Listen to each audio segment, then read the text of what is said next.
जय हिंद, वंदे मातरम। किंग ने अपनी कार गैराज से निकाली और उसमें बैठकर आसपास के इलाकों की ओर निकल गई ताकि अन्य रूट्स पर जाकर हालात का जायजा ले सके। अगले 1 घंटे में उन्हें केवल 8 काले पैसेंजर ही नजर आए। अगर वे एक सप्ताह पहले आए होते तो यहाँ उन्हें सैकड़ों पैसेंजर नजर आते। मैं बहुत एक्साइटेड था, उन्होंने बाद में लिखा। ये सचमुच किसी चमत्कार से कम नहीं था। मैंने लोगों को घुड़सवारी करते हुए ऑफिस जाते देखा। मोंटगोमरी की सड़कों पर मुझे घोड़े की बग्गियों में सवारी करते लोग भी नजर आए। बहुत से लोग बस स्टॉप पर ये देखने के लिए जमा हो गए थे कि आगे क्या होता है। पहले-पहले तो वे लोग शांति से वहाँ खड़े रहे, पर जैसे-जैसे दिन गुजरे, वे खाली बसों को देखकर खुशी से चिल्लाते, खुश होते और एक दूसरे को चुटकुले सुनाते। आज किसी बस को कोई पैसेंजर नहीं मिलेगा, युवाओं को चिल्लाते हुए सुना जा सकता था। उसी दिन दोपहर में चर्च स्ट्रीट की एक अदालत में रोजा पार्क्स को राज्य के भेदभाव कानूनों का उल्लंघन करने का दोषी करार दे दिया गया। 500 से भी अधिक काले नागरिक अदालत के गलियारे और इमारत के सामने जमा थे और अदालत के फैसले का इंतजार कर रहे थे। मोंटगोमेरी के इतिहास में ये बहिष्कार और अदालत के परिसर में अचानक आई ये रैली काले लोगों द्वारा उठाया गया सबसे महत्वपूर्ण राजनीतिक कदम था और इसके लिए सारे लोगों को एक साथ आने में मात्र 5 दिन का समय लगा था। ये पार्क्स के करीबी दोस्तों से शुरू हुआ था, पर जैसा कि मार्टिन लूथर किंग जूनियर और अन्य लोगों ने बाद में कहा कि ये राजनीतिक कदम सशक्त तो तब हुआ जब लोगों को ये महसूस हुआ कि इसमें शामिल होना अपने समुदाय के प्रति अपना फर्ज निभाने के बराबर है। इसी को वीक रिलेशन की सामाजिक हैबिट कहते हैं। समुदाय के लोगों पर एक दूसरे का साथ देने का प्रेशर था कि जो कोई भी इसमें हिस्सा नहीं लेगा, तो वह एक ऐसा व्यक्ति मान लिया जाएगा जिससे समुदाय का कोई भी सदस्य दोस्ती नहीं करना चाहेगा। ऐसे कई लोग थे जो इस तरह के प्रोत्साहन के बिना भी इस बहिष्कार का हिस्सा बन सकते थे। किंग, अश्वत्थ, टैक्सी वाले और समाज के अन्य सदस्य ऐसे लोग थे जो वीक रिलेशन और स्ट्रॉन्ग रिलेशन के बिना भी यही करते जो उन्होंने उस समय किया। पर पूरे शहर में फैले हजारों लोग सामाजिक हैबिट से मिले प्रोत्साहन के बिना बसों का बहिष्कार नहीं कर पाते। इस बारे में बाद में किंग ने लिखा, एक समय निष्क्रिय और सुस्त रहने वाले काले लोगों का समुदाय अब पूरी तरह जाग चुका था। हालांकि ये सामाजिक हैबिट अपने आप में इतनी सशक्त नहीं थी कि एक दिन के विरोध को साल भर तक चलने वाले विरोध में बदल सके। कुछ ही सप्ताह में किंग इस बात पर खुले तौर पर चिंतित दिखे कि लोगों का संकल्प वीक पड़ रहा है और इस संघर्ष को जारी रखने की निग्रो समुदाय की क्षमता संदेह के घेरे में है। फिर ये चिंताएं खत्म हो गई। अन्य हजारों आंदोलनों के नेताओं की तरह ही किंग ने भी संघर्ष का मार्गदर्शन करने का जिम्मा अपने कंधों से हटाकर अपने समर्थकों के कंधों पर रख दिया और इसके लिए उन्होंने मुख्य रूप से अपने समर्थकों को नई हैबिट सिखाई। उन्होंने आंदोलन के फॉर्मूले के तीसरे हिस्से को एक्टिव कर दिया और जल्द ही यह बहिष्कार आत्मनिर्भर आंदोलन में तब्दील हो गया। सन 1979 की गर्मियों में एक गोरा स्टूडेंट जो रोजा पार्क्स की गिरफ्तारी के समय मात्र 1 वर्ष का था, उसका सारा ध्यान फिलहाल इस बात पर केंद्रित था कि वह अपना बढ़ता परिवार कैसे चलाएगा। उसने अपने टेक्सास स्थित घर की दीवार पर एक मानचित्र लगाकर सिएटल से लेकर मियामी तक अमेरिका के सारे बड़े शहरों के नामों के चारों ओर गोले बनाकर उन्हें चिन्हित कर रहा था। रिक वॉरेन पेशे से एक बपटिस्ट पादरी था। उसकी पत्नी प्रेग्नेंट थी और उसके बैंक खाते में $2000 से भी कम की राशि थी। जो लोग चर्च नहीं जाते थे, वे उनका एक ग्रुप बनाना चाहता था, पर वह नहीं जानता था कि ये सब किस इलाके में करेगा। उसने मुझे बताया, मैंने ये तय किया है कि मैं वहाँ जाऊँगा, जहाँ इसी पेशे से जुड़ा मेरा कोई फ्रेंड जाना नहीं चाहता। उसने गर्मियों का पूरा समय लाइब्रेरी में जनगणना रिकॉर्ड का, फ़ोन बुक्स का, अखबारों के लेखों का और मानचित्रों की स्टडी करते हुए बिताया। उसकी पत्नी का 9वाँ महीना चल रहा था और वॉरेन कुछ-कुछ घंटों के अंतर पर कई बार फ़ोन बूथ जाकर अपनी पत्नी को कॉल करके पूछता था कि कहीं उसका प्रसव का दर्द शुरू तो नहीं हो गया। इसके बाद वे वापस पुस्तकालय में आकर अपना स्टडी फिर से शुरू कर देता। एक दिन वॉरेन को लाइब्रेरी में एक बुक मिली, जिसमें कैलिफ़ोर्निया की ऑरेंज काउंटी की सैडलबैक घाटी के बारे में बताया गया था। इस बुक में लिखा था कि ये अमेरिका के सबसे तेज़ी से बढ़ते राज्य की, सबसे तेज़ी से बढ़ते जिले का, सबसे तेज़ी से बढ़ता क्षेत्र था। वैसे तो इस इलाके में कई चर्च थे, पर उनमें से कोई भी चर्च इतना बड़ा नहीं था, जो यहाँ की तेज़ी से बढ़ रही आबादी के लिए काफ़ी हो। इस जानकारी से एक्साइटेड होकर वॉरेन ने साउथ कैलिफ़ोर्निया के धार्मिक नेताओं से कॉन्टैक्ट किया। इन लोगों ने वॉरेन को बताया कि कई स्थानीय लोग स्वयं को ईसाई तो मानते हैं, लेकिन चर्च की गतिविधियों में हिस्सा नहीं लेते। वॉरेन ने बाद में इसके बारे में लिखा, यूनिवर्सिटी के धूल खाते बेसमेंट में बनी लाइब्रेरी की मंद रोशनी में मैंने ईश्वर को कहते सुना, मैं चाहता हूँ कि तुम वहाँ जाओ और एक चर्च बनाओ। बस उसी क्षण मैंने तय कर लिया कि मेरी मंजिल कहाँ है। चर्च से संबंध न रखने वाले लोगों के लिए एक सामुदायिक ग्रुप तैयार करने के प्रति वॉरेन का ध्यान 5 साल पहले आकर्षित हुआ। ये तब की बात है जब जापान में मिशनरी के तौर पर काम करते हुए एक पुरानी ईसाई पत्रिका उसके हाथ लगी। इस पत्रिका में ये आदमी खतरनाक क्यों है टाइटल से एक लेख छपा था। ये लेख डोनाल्ड मैकगवर्न नामक एक विवादास्पद लेखक के बारे में था, जिसका पूरा ध्यान देश भर के उन इलाकों में चर्च बनाने पर केंद्रित था, जहाँ के लोगों ने अभी तक ईसा मसीह को एक्सेप्ट नहीं किया है। मैकगवर्न के दर्शन का केंद्रीय विचार था कि मिशनरियों को अन्य सफल आंदोलनों की नकल करनी चाहिए। इसमें अमेरिका का नागरिक अधिकार आंदोलन भी शामिल था, यानी उनकी सामाजिक हैबिट्स के अनुसार काम करना चाहिए। मैकगवर्न ने अपनी एक बुक में लिखा था कि हमारा निरंतर ये उद्देश्य होना चाहिए कि पूरे सामाजिक ताने-बाने को ईसाइयत की ओर कैसे झुकाएं।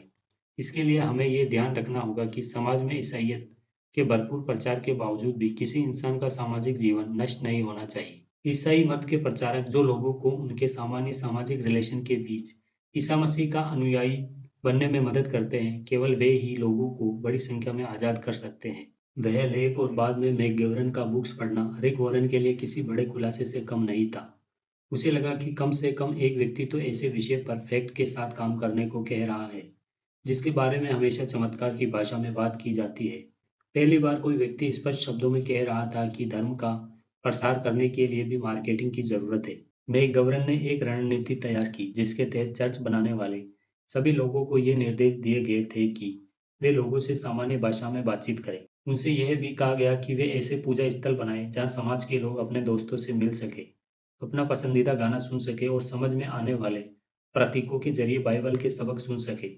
मैकगवर्न ने सबसे महत्वपूर्ण बात ये कही थी कि चर्च के मिनिस्टरों को एक-एक व्यक्ति का धर्म परिवर्तन कराने के बजाय पूरे समूह का धर्म परिवर्तन करना चाहिए, ताकि अपने समुदाय की सामाजिक हैबिट उन्हें धर्म और समाज से दूर करने के बजाय धार्मिक कार्यक्रमों में हिस्सा लेने के लिए मोटिवेट करे। दिसंबर के महीने में वॉरेन की पत्नी ने एक बच्चे को जन्म दिया और इसी महीने में वे सेमिनरी से ग्रेजुएट भी हो गए। इसके बाद वे बोरिया बिस्तर समेटकर परिवार सहित ऑरेंज काउंटी आ गए। या उन्होंने एक छोटा-सा घर किराए पर लिया और अपनी पहली प्रार्थना का आयोजन अपने घर के एक छोटे से कमरे में ही किया।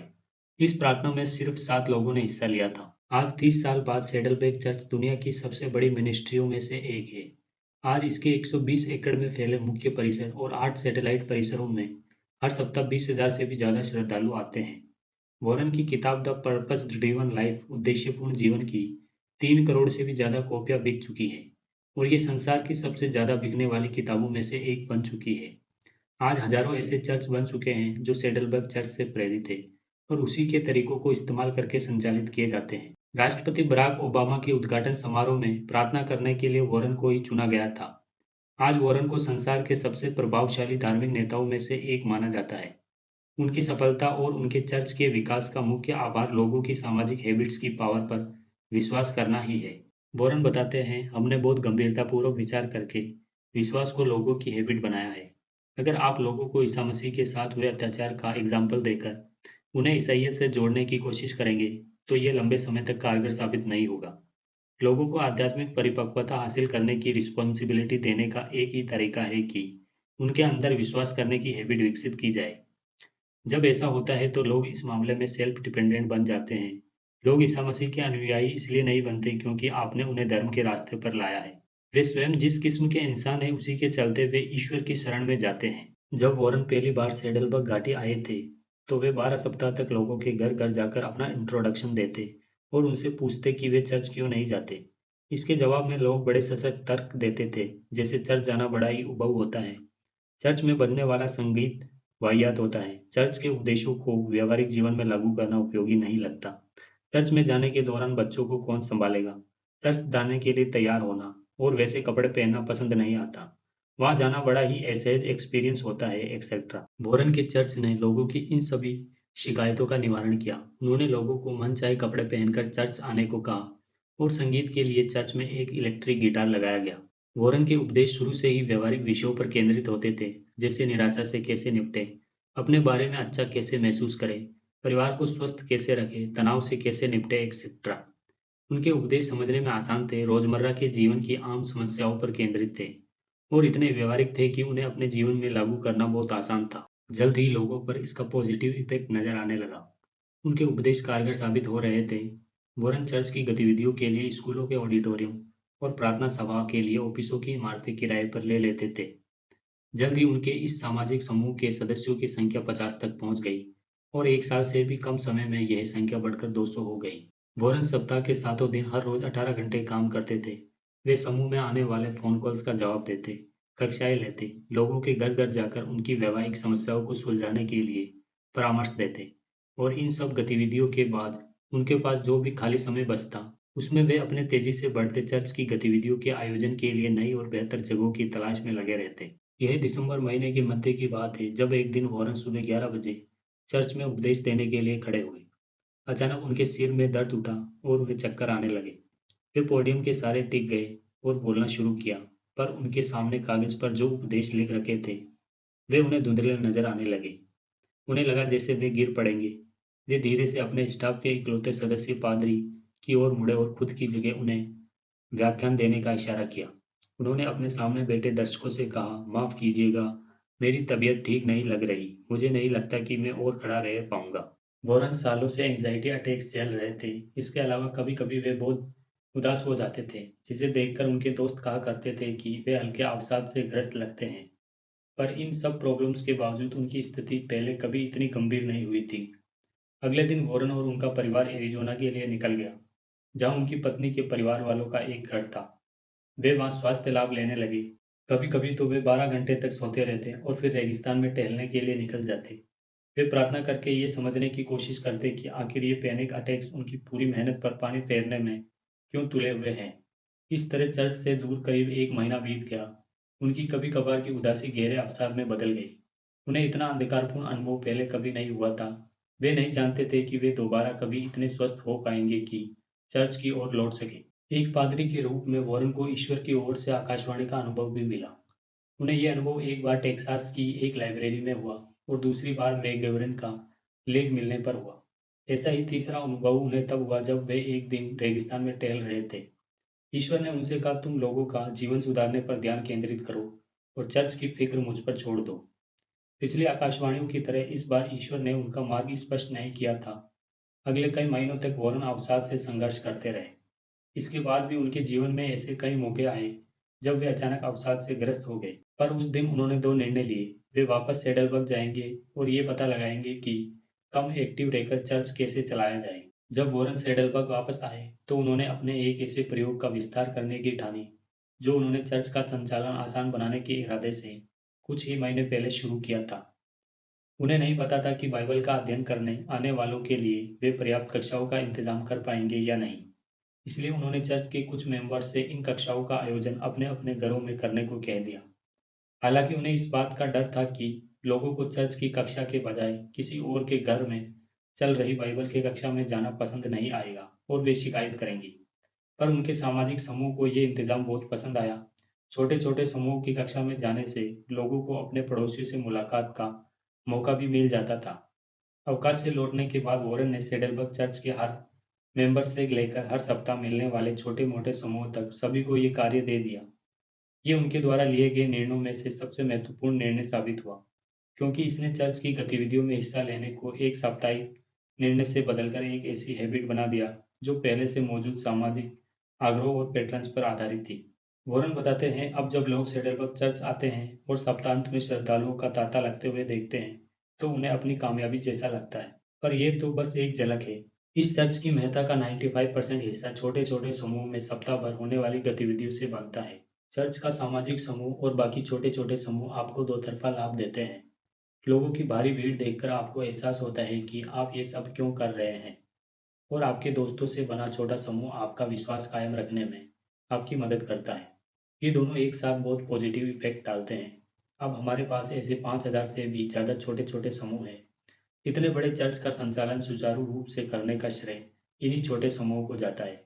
इतना सारा काम मेरे अकेले के लिए संभालना असंभव है, और अगर मैंने अकेले ये सब करने की कोशिश की, तो मैं चर्च में आने वाले 95% लोगों पर ध्यान नहीं दे पाऊंगा। दरअसल वॉरेन ने अनजाने में ही अपने चर्च का विस्तार करने के लिए वे तरीके अपनाए जिन्होंने मोंटगोमेरी बस बहिष्कार को प्रेरित किया था। फर्क बस इतना है कि उन्होंने इन तरीकों को उल्टे ढंग से इस्तेमाल किया।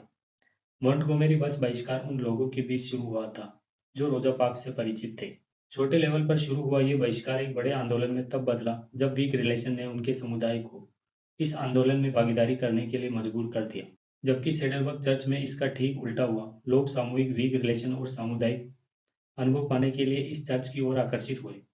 चर्च का हिस्सा बनने के बाद निकटतम रिलेशन को बढ़ावा देने के लिए उन्हें उनके पड़ोसियों के छोटे-छोटे समूह का हिस्सा बना दिया गया। इन समूहों में ईश्वर के प्रति उनका विश्वास, उनके रोजमर्रा के जीवन और उनके सामाजिक अनुभव का एक महत्वपूर्ण पहलू बन गया। हालांकि सिर्फ छोटे-छोटे समूह तैयार करना ही काफी नहीं था। जब वॉरेन ने लोगों से पूछा कि एक दूसरे के घर पर उन्होंने किस विषय पर चर्चा की, तो उन्हें पता चला कि लोग बाइबल के बारे में बातें कर रहे थे और साथ ही 10 मिनट तक सामूहिक प्रार्थना भी की गई। और इसके बाद बाकी का समय बच्चों के बारे में चर्चा करके और यूं ही गपशप करके बिताया गया। हालांकि वॉरेन का उद्देश्य सिर्फ नए लोगों को एक दूसरे से दोस्ती करने का मौका देना नहीं था। उनका उद्देश्य तो ये था कि ईश्वर पर विश्वास करने वाले लोगों का समुदाय बनाकर उन्हें ईसा मसीह की शिक्षाएं अपनाने के लिए मोटिवेट किया जाए और विश्वास को उनके जीवन का केंद्र बनाया जाए।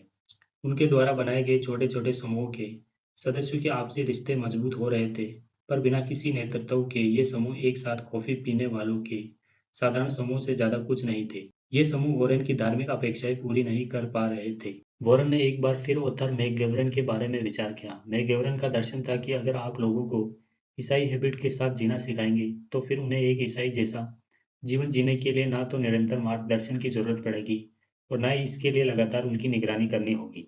वॉरेन के लिए हर समूह का नेतृत्व खुद करना संभव नहीं था। वे अकेले ये सुनिश्चित नहीं कर सकते थे कि लोगों के बीच होने वाली चर्चाएं अन्य विषयों के बजाय ईसा मसीह पर केंद्रित हो। उन्हें एहसास हुआ कि अगर वे लोगों के अंदर नई हैबिट विकसित कर दे तो उन्हें फिक्र करने की कोई ज़रूरत नहीं पड़ेगी, क्योंकि फिर जब लोग एक साथ इकट्ठा होंगे तो बाइबल पर चर्चा करना, सामूहिक प्रार्थना करना और आपसी विश्वास बढ़ाना उनकी हैबिट बन चुकी होगी। सेडलबर्ग चर्च के एक कोर्स मैनुअल के अनुसार अगर आप ईसा मसीह जैसा चरित्र पाना चाहते हैं तो आपको बस अपने अंदर वे हैबिट विकसित करने की ज़रूरत है जो ईसा मसीह के अंदर थी। हम सब कुछ और नहीं बल्कि ढेर सारी हैबिट्स का एक बंडल है। हमारा उद्देश्य है आपकी बुरी हैबिट्स को हटाकर उनकी जगह ऐसी अच्छी हैबिट्स विकसित करना जो ईसा मसीह जैसा बनने में आपकी मदद कर सके। सेडलबर्ग चर्च में हर सदस्य को एक परिपक्वता कार्ड पर सिग्नेचर करने को कहा जाता है, जिनमें 3 प्रमुख हैबिट विकसित करने का वादा किया जाता है। प्रार्थना और आत्म मंथन के लिए हर रोज खाली समय निकालना, अपनी कमाई का 10% दान करना और एक छोटे समूह का मेंबर बनना। अब इस चर्च का ध्यान इस बात पर केंद्रित रहता है कि हर किसी के अंदर नई हैबिट विकसित की जा सके। वॉरेन बताते हैं, एक बार ऐसा होने के बाद आपका आध्यात्मिक विकास करना मेरे बजाय आपकी अपनी जिम्मेदारी बन जाती है। हम आपको आध्यात्मिक विकास का तरीका सिखा देते हैं। उसके बाद जो करना है आपको ही करना है। फिर हमें आपका मार्गदर्शन करने की ज़रूरत नहीं पड़ती, क्योंकि आप स्वयं ही अपना मार्ग ढूँढ लेते हैं। ये हैबिट एक नई आत्म पहचान बन जाती है और तब हम ये सुनिश्चित करने में आपकी मदद करते हैं कि आप अपने ही रास्ते का रोड़ा ना बन जाएँ। वॉरेन ये अच्छी तरह से जानते थे कि उन्हें अपने चर्च का विकास ठीक वैसे ही करना है, जैसे मार्टिन लूथर किंग जूनियर ने बसों के बहिष्कार का विस्तार करते हुए उसे एक बड़े आंदोलन में बदल दिया था, जो दरअसल वीक रिलेशन और स्ट्रॉन्ग रिलेशन के कॉम्बिनेशन पर निर्भर रहकर संभव हुआ था। हालांकि 20,000 अनुयायी और हजारों अन्य पादरियों के रूप में चर्च का विस्तार करके उसे एक आंदोलन में तब्दील करने के लिए सेल्फ डिपेंडेंट बनने के अलावा और भी कई चीजों की जरूरत थी। इसके लिए जरूरी था कि वॉरेन लोगों को नई हैबिट सिखाए, जिनकी मदद से लोग अपने रिलेशन के भरोसे नहीं, बल्कि वे स्वयं जो भी है उस पर निर्भर होकर विश्वास से भरपूर जीवन जी सके। धन्यवाद। जय हिंद। वंदे मातरम।